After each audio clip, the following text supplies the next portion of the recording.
Vamos a hablar sobre el síndrome de dificultad respiratoria neonatal.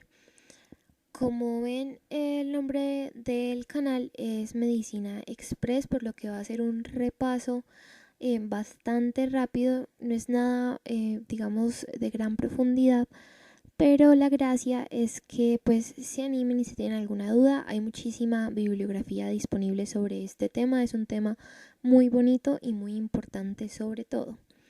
Las diapositivas que les voy a mostrar son hechas por mí y están basadas más que todo en el Manual de Pediatría de Nelson, la 20ª edición.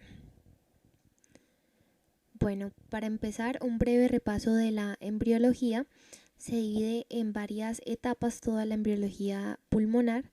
La primera es la etapa embriogénica, que va de la semana 0 a la semana 7. Y lo importante es que hay una diferenciación entre la parte digestiva y respiratoria que tienen el mismo origen. Entonces se va a establecer un esbozo de la tráquea y de los bronquios pulmonares principales. Posteriormente viene la etapa pseudoglandular, que abarca de la semana 7 a la 17. En esta etapa hay una división de los bronquios principales y al final ya vamos a encontrar lo que son los bronquiolos terminales. Posteriormente tenemos la etapa canalicular, que va de la semana 17 a la 27. Esta es bastante importante ya que aparecen los neumocitos tipo 1 y los tipo 2. Recordemos que los neumocitos tipo 2 son los que me van a producir el surfactante pulmonar. Al final de esta etapa hay bronquiolos terminales conectados con capilares, con lo que ya va a haber una viabilidad para hacer intercambio gaseoso, especialmente luego de la semana 24, y por esto es que se dice que un prematuro puede sobrevivir a esta edad. Estas semanas cambian según la legislación del país, pero pues por consenso se tiene usualmente a las 24 semanas. Hay países un poco más desarrollados que tienen como límite de viabilidad las 22 semanas. Seguimos con la etapa sacular, que va de la semana 28 a la 36, se da la formación del alveolo y al final de esta etapa nace un niño con la estructura funcional ya dicha, que es un alveolo rodeado del capilar. Y finalmente tenemos la etapa alveolar, que se da desde la etapa postnatal hasta los 2 años. Los principales signos de dificultad respiratoria en el recién nacido son la taquipnea, que recordemos que se define como una frecuencia respiratoria mayor a 60 respiraciones por minuto, la cianosis, el aleteo nasal, que pues básicamente el bebé lo que está tratando es ampliar el diámetro de las fosas para que le entre mayor cantidad de aire, el quejido respiratorio, que es bastante característico del déficit de surfactante y la enfermedad de membrana hialina, el uso de músculos accesorios que buscan ampliar el diámetro anteroposterior y longitudinal del tórax para permitir la entrada de aire, y la apnea, que es muy característica en neumonías congénitas. Algunas causas de dificultad respiratoria en el recién nacido, vamos a dividirlo en dos grandes grupos: cuando la sintomatología inicia muy cerca al nacimiento y cuando inicia 6 horas después del nacimiento o posterior a este.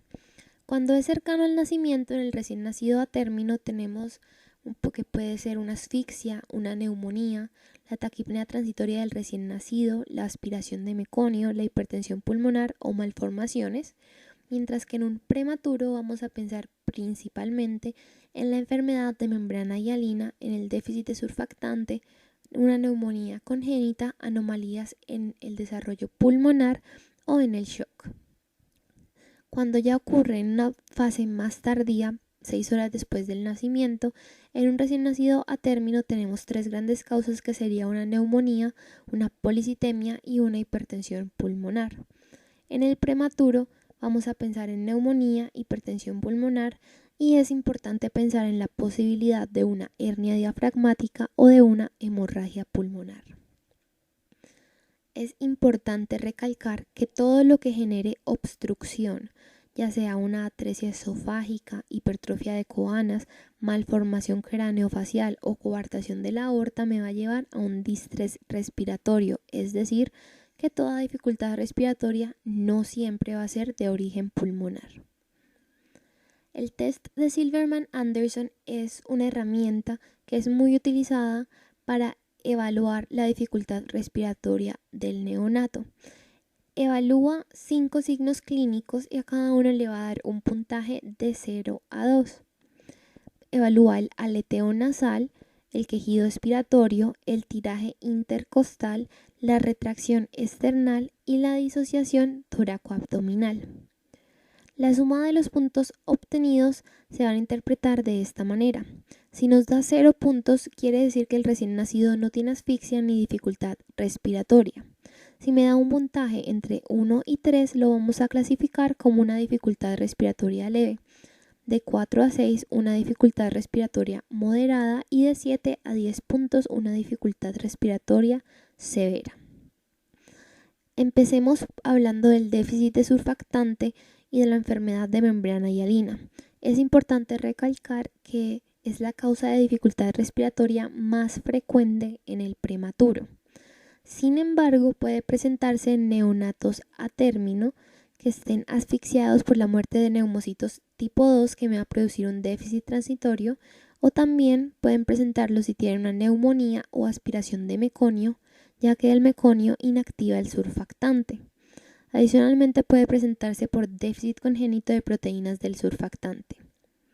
Entonces, este déficit del surfactante me condiciona un colapso de los alveolos en expiración y usualmente para tratarlo usamos surfactante de extracto de pulmón de bovino y porcinos en los prematuros. Se han intentado usar surfactantes sintéticos, sin embargo no se ha visto como tal que igualen los niveles de eficacia de los animales. Algunos factores de riesgo para esta enfermedad son la prematuridad, el sexo masculino, la raza blanca, que sea una madre multigestante o un embarazo múltiple, que haya nacido por cesárea, que la madre tenga diabetes, ya que se me va a disminuir el cortisol en el pulmón y no se va a poder producir adecuadamente el surfactante, la hipotermia y una asfixia intraparto que tendrá un mayor consumo de surfactante. Es importante que antes del nacimiento, si vemos que una materna va a tener un parto prematuro, es importante aplicarle 2 dosis de dexametasona. El tratamiento que se va a dar es con surfactante, que puede ser profiláctico o de rescate. El profiláctico se da tan pronto el niño nace, se intuba y se le coloca el surfactante sin esperar a que desarrolle dificultad respiratoria.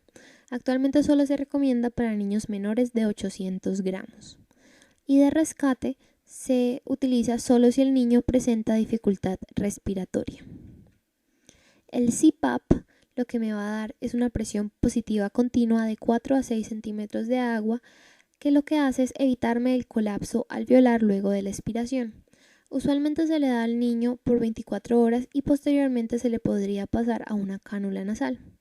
Y se podría optar por una sedación con midazolam. La maniobra INSURE consiste en que se intuba al niño, después se le aplica surfactante y se extuba. Se deja con un CPAP de burbuja. ¿Y qué ha pasado con esta maniobra? Que si se hace durante la primera media hora, solo 1% de estos neonatos va a requerir ventilación mecánica. Además, se le puede colocar cafeína o aminofilina para ayudar a una buena contracción del diafragma. Y si por alguna razón no está disponible el CPAP, se puede hacer una intervención con una cánula nasal a 2 litros. Ahora vamos a hablar de la taquipnea transitoria del recién nacido. Básicamente se da por un retardo en la eliminación del líquido pulmonar por parte de la bomba de cloro.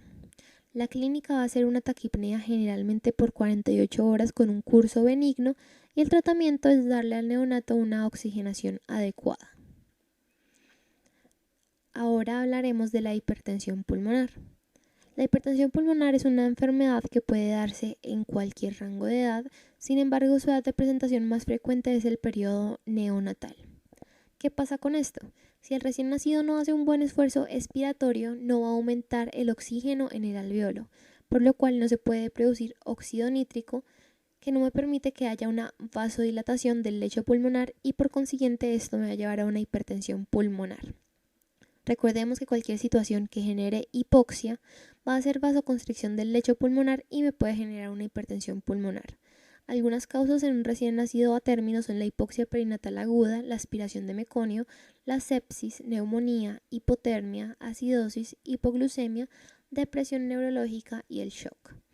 Cuando hablamos de hipertensión pulmonar primaria o idiopática, se refiere a anomalías estructurales de los vasos pulmonares y esto se da más que todo a bebés que en su etapa fetal estuvieron sometidos a una hipoxia crónica. El tratamiento que hacemos es un tratamiento progresivo. Iniciamos con una oxigenación con cánula nasal o un CPAP que de no ser efectivo se debe pasar a ventilación mecánica. Sobre la neumonía congénita es importante tener en cuenta que sus agentes causales son gérmenes que se encuentran en el canal de parto. Entonces va a ser una materna que tiene un antecedente de ruptura prematura de membranas o de una corioamnionitis. Podría ser también adquirida por una infección nosocomial. Al ver la radiografía de los pulmones de este neonato vamos a ver signos de consolidación y broncograma aéreo. La importancia de esta patología es que puede avanzar hasta producir una respuesta fetal inflamatoria que me puede causar un serio daño en el cerebro y en el pulmón. Incluso se ha llegado a catalogar como primera causa de parálisis cerebral. El tratamiento es ampicilina y un aminoglucósido, como la amikacina. La aspiración de meconio lo que me va a causar es una obstrucción mecánica en los bronquios que me van a hacer un efecto de válvula. ¿Qué quiere decir esto? Que me deja entrar el aire, pero no me lo deja salir, por lo que me va a causar una hiperinsuflación. Adicionalmente me produce una neumonitis química, ya que va a crear un proceso inflamatorio que me va a afectar el intercambio gaseoso. También el meconio inactiva el surfactante y toda esta serie de eventos me puede causar una hipertensión pulmonar. Sobre los síndromes de escape de aire, sean por una sobredistensión alveolar que me provoca una ruptura y salida de aire a los tejidos adyacentes, que hay que tener en cuenta que cualquier sistema que genere presión positiva me puede producir un escape de aire y crear un neumotórax. ¿Cómo lo vamos a sospechar? Es un neonato que tiene un deterioro súbito con bradicardia y cianosis. ¿Qué vamos a ver al examen físico? Que un hemitórax está más distendido y está poco móvil. Y al hacer la prueba con la linterna va a tener mayor transiluminación, como es el caso de la imagen que vemos arriba a la derecha, versus la de abajo, que es un hemitórax totalmente sano. El tratamiento es una aguja en el segundo espacio con línea medio clavicular y se puede dejar la bránula posteriormente. Sobre la neumopatía crónica del prematuro o displasia broncopulmonar es un proceso crónico producto de daño al pulmón del prematuro por procesos inflamatorios como la corioamnionitis. La podemos evitar si utilizamos el CPAP sin llevarlo a hiperoxia y lo más importante es que tenga una buena nutrición. Este fue el tema, espero que les haya servido para repasar algunos conceptos. Como dije, es un brochazo muy general del tema, pero la gracia es que pues ustedes se animen y busquen en diferentes fuentes lo que no les quedó claro o indaguen a mayor profundidad. Muchas gracias.